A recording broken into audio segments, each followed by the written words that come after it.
Hi, my name is Angel, and welcome to IHR Consulting FAQ. Today I'll talk about wages. First question, what is the definition of wages under the Employment Act?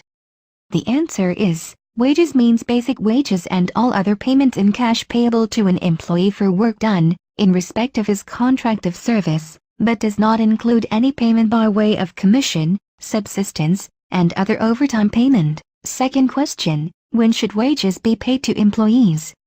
The answer is, wages must be paid no later than the 7th day after the last day of a wage period. A wage period must not exceed 1 month, and unless this period is specified in a contract of service, it is deemed to be 1 month. That is, employees are paid at least once a month. Employers, however, may pay wages at shorter intervals on a weekly or bi-weekly basis. Question 3. What are the common and legal modes of payment of wages permitted under the Employment Act? The answer is, the employer commonly chooses to make the payment in the following manner. 1. Payment in cash. 2. Payment by check. 3. Payment to be credited into bank account via disk formats or online bank clearing. Question 4. What are the normal details included in the pay statement? For your information, the pay statement, or commonly known as payslip, shall contain particulars of the gross amount of wages, the amounts of any variable and fixed deductions, including statutory deductions such as EPF, SOCSO, contribution, income tax, and other deduction items authorized by law for that particular month, and the net amount of wages payable. Question 5. What other items that an employer can deduct without the employee's permission?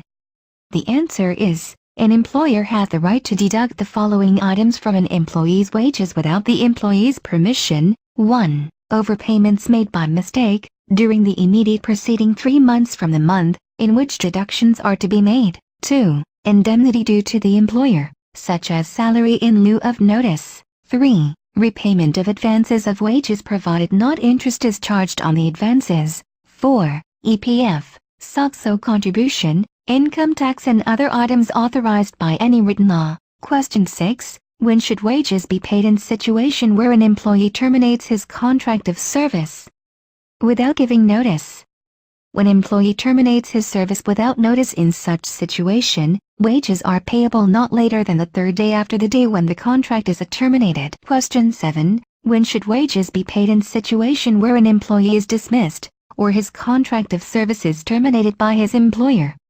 The answer is, when an employee is dismissed or the contract of service is terminated by the employer, wages shall be paid on his last day of employment. Question 8. When should wages be paid in situation where notice of termination is given by either party? The answer is, when the contract of service is terminated by either party, wages, less any unlawful deductions, shall be paid on his last day of employment. Question 9. When should overtime work be paid? For your information, the wages for overtime work must be paid no later than the 7th day after the last day of a wage period. Last question, how to calculate wages payable to an employee in respect of a period of service of less than a month? The correct answer is, monthly salary divided by the number of days in the month, times the number of days service for the month.